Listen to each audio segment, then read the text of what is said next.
berserakan di lantai. Sejak malam itu, keluarga raja memutuskan untuk tidak lagi menempatinya, dan rumah itu dibiarkan kosong. Seiring waktu, cerita-cerita misteri pun bermunculan.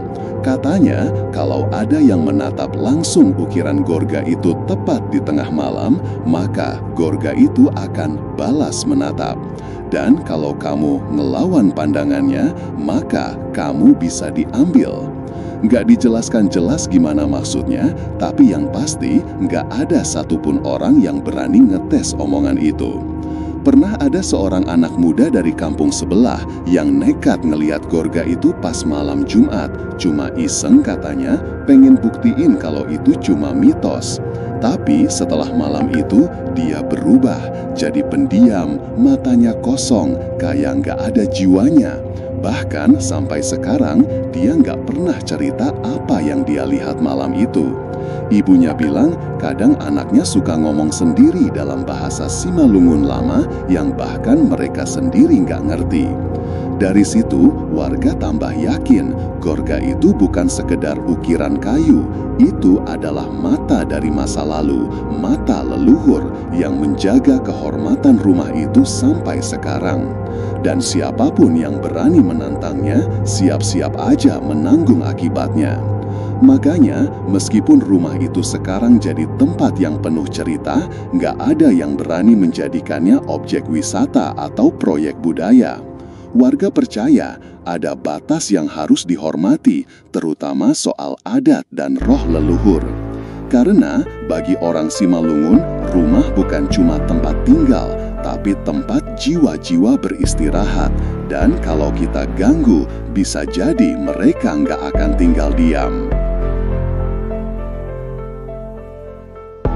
Beberapa minggu setelah cerita Gorga itu kembali dibicarakan warga, datanglah 3 anak muda dari Medan. Mereka mahasiswa semester akhir dari jurusan antropologi budaya.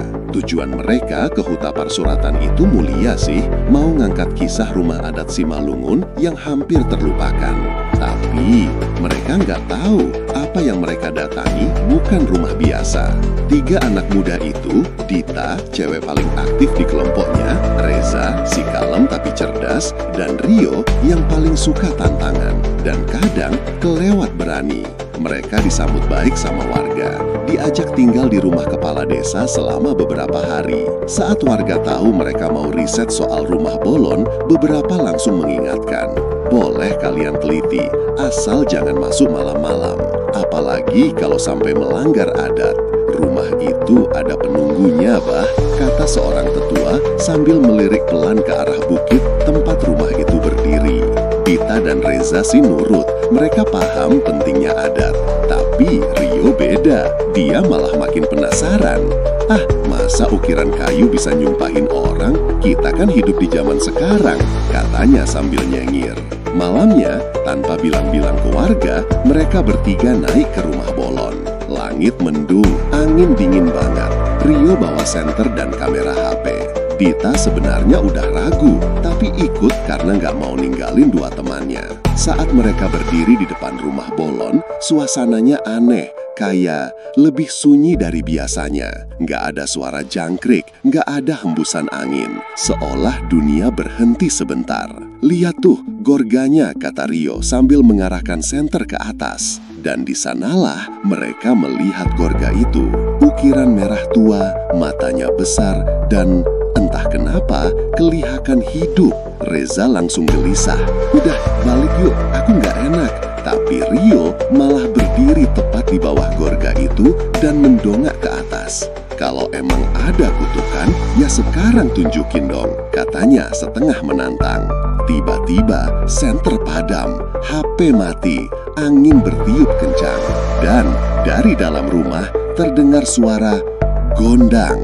Bukan dari speaker, bukan dari rekaman, tapi suara asli, keras, ritmis, seolah ada pesta adat di dalam rumah itu. Mereka bertiga kaget, mundur pelan-pelan. Tapi suara itu makin keras Dan dari celah pintu rumah Bolon muncul cahaya merah samar, kayak api tapi nggak membakar. Dita langsung nangis. Reza narik tangan Rio buat kabur, tapi Rio malah terpaku. Matanya menatap ke arah Gorga di atas pintu. Mulutnya terbuka, tapi nggak bisa ngomong. Seolah ada yang ngikat tubuhnya dari dalam. Dita dan Reza akhirnya lari tunggang langgang ke bawah bukit. Napas mereka ngos-ngosan waktu sampai di rumah kepala desa. Tapi Rio nggak ikut turun. Waktu warga beramai-ramai balik ke rumah Bolon buat nyari, Rio udah nggak ada. Cuma HP-nya yang jatuh di tanah masih merekam. Di layar terakhir terlihat Rio berdiri sendiri dan ada bayangan besar di belakangnya. Bayangan yang bentuknya persis seperti ukiran Gorga itu. Matanya menyala merah dan mendekat pelan.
Warga makin hati-hati menjaga